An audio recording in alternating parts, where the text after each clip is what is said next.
Hello and welcome to this video on Language Paper 1, Question 1. Whilst this may seem like a really simple question, it is really important that you nail all the 4 marks that are available on this question. The question is about identifying implicit and explicit information. It is a question that is designed to get students onto the mark scheme. So whilst you may think it is really simple, it is important that you follow some very simple steps to make sure that you ensure you get all those 4 marks. So what can you do to make sure you secure the full 4 marks for your question? You should be spending around 5 minutes on your answer. It could easily be very much shorter than that, but that might involve you making some simple mistakes. I certainly wouldn't spend much longer than that, because that will also then involve in you eating away the time that you need to spend on your much longer answers in this paper.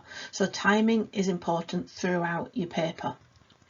You need to present the answers that you give in this question really clearly and give very clear information. Don't overcomplicate it.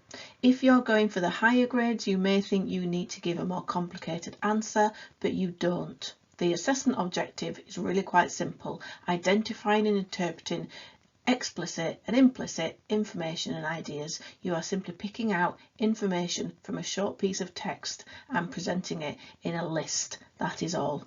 There is no inference involved in this answer.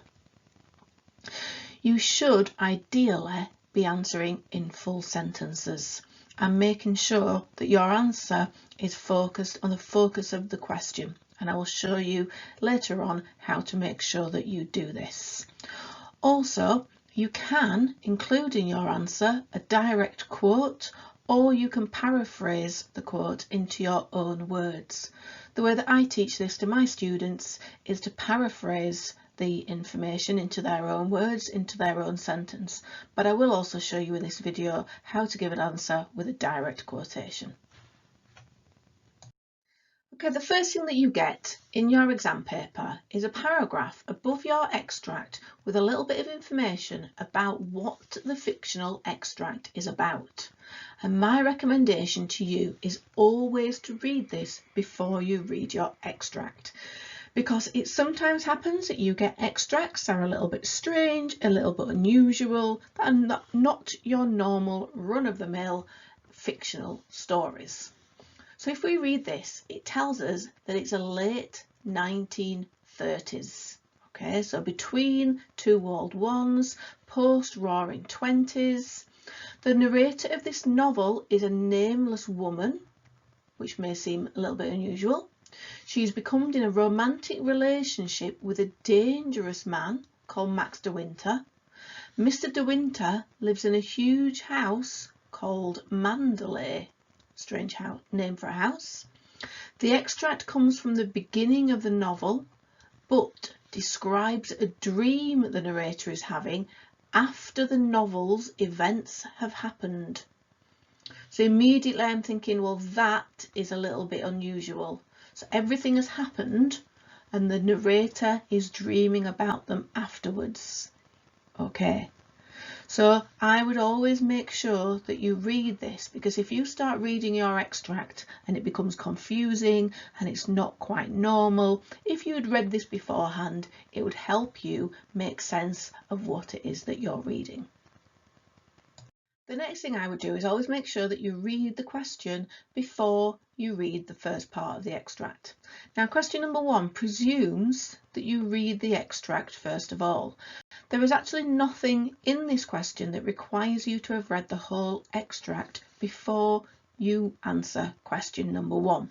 So it can be your choice, but you can answer question number 1 with just reading lines 1 to 7. That's your exam technique that you need to practice, and you need to get used to how you are going to approach your paper. So the question says, list 4 features of Mandalay that the narrator sees when she stands at the entrance to the house grounds, and 4 marks are available.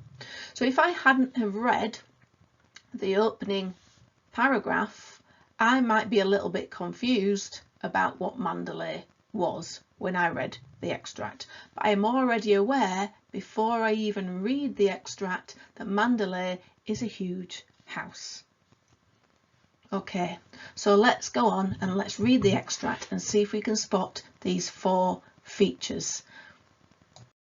So the extract is now on the screen, and I would like you to pause the video and I would like you to read the extract, and then I would like you to jot down what 4 features, possibly more if you can, that the narrator can see when she stands at the entrance to the house grounds. So just pause the video and do that now. Okay, so what kind of things did you spot in the extract? And in the exam, I would always make sure that you have a highlighter or a pen so that you can mark on the text what it is that you find. So what is it that they can actually see? Physical things you are looking for. Well, they can see an iron gate leading to the drive. Okay. They can see that the way was barred to them. There was a padlock and a chain upon the gate. Okay. There are some rusted spokes of the gate. I saw that the lodge was uninhabited, so they can see there's a lodge there. No smoke came from the chimney, and the little lattice windows gaped forlorn. And then there's something about her being possessed by sudden supernatural powers. So I've just got my highlighter and I've just tried to see what can I spot. There's more than 4 things there. Okay. So how do you turn that into your 4 sentences? Well, I will show you on the next slide how the exam paper looks like for you to be able to write those down. Okay, so this is what you get on your exam paper. Simply 4 areas for you to be able to write your answers. Now, what I said you should do at the beginning of the video is to try and write them in full sentences with a focus on the focus of the question. So what I would try and do is to start each sentence with the narrator sees. Okay, or you could see a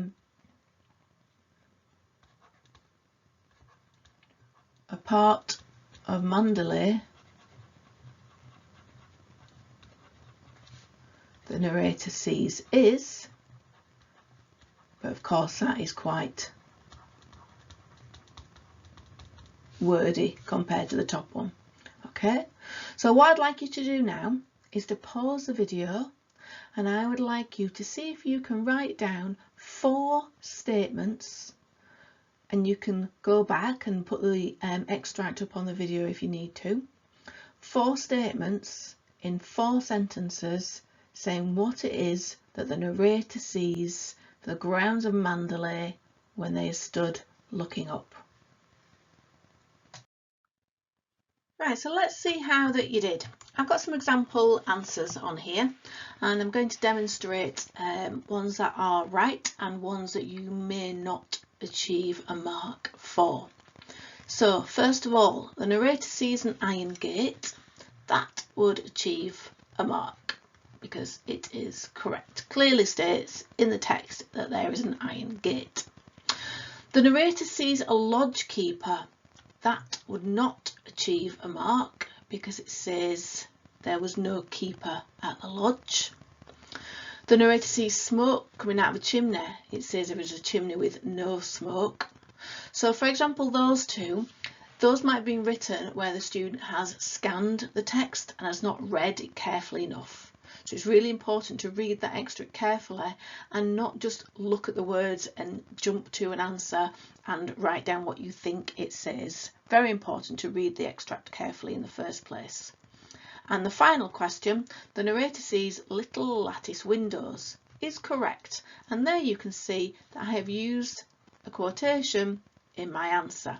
But you'll also notice that I've still included the narrator sees, which I have done at the beginning of all my answers to keep that same format throughout, to make sure that I'm answering on the focus of the question. Okay, so that answer would get 2 marks out of 4. So we're not quite there yet with those 4 marks. Okay, so my next attempt, what are my answers this time? The narrator sees an iron gate. Yep, the iron gate is still there. 1 mark. Uninhabited. So I've got a quotation here. It is uninhabited, but my information is not clear enough. I am not saying here what is uninhabited. I've just picked that word out from the text. I am not saying what it is that is uninhabited. So this would be incorrect. The narrator sees a chimney would be correct. And the narrator sees lattice windows would be correct. So this answer would score me 3 marks. So you can use quotations in your answer, but just putting them like this will not necessarily gain you the marks. You've got to use them correctly. Okay, let's have a look at my 3rd attempt. So the narrator sees an iron gate, correct, 1 mark. The narrator sees a driveway, correct, 1 mark. The narrator sees a chimney, and the narrator sees lattice windows. So you can see I've picked out my straightforward information. I've not overcomplicated it. I've started them all with the narrator sees, and I've read the extract carefully. Now, if I had got one of these wrong and I had put the narrator sees smoke coming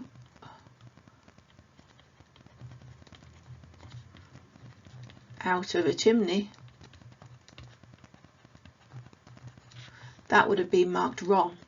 But if I had also put here, the narrator sees an iron gate with a padlock, I would have actually put 2 pieces of information in that answer, and the examiner would have given me 2 marks for this one. So I'd have got 2 there, 1 here and 1 here, still in total giving me 4. So I want to just demonstrate here that you can still get one of them wrong, because this one here with smoke coming out of a chimney would have been wrong if I had mentioned the smoke coming out of the chimney. But if in one of my other answers I had put 2 pieces of information, they would give me credit for 2 of them in the same answer. Okay, so in total I would have got my 4 marks still for my answer. Okay, but of course it's much easier to get the 4 simple ones right in the first place. Okay, so that's how to nail your 4 marks for question number 1. 4 straightforward sentences. Start them all with a focus on the question. Read the extract carefully and make sure that your answers are accurate. I hope that's been useful, Year 11. And next video coming up will be focused on question number 2 and language features. Make sure you keep revising and looking out for videos coming up on our YouTube channel and on our English KJS website.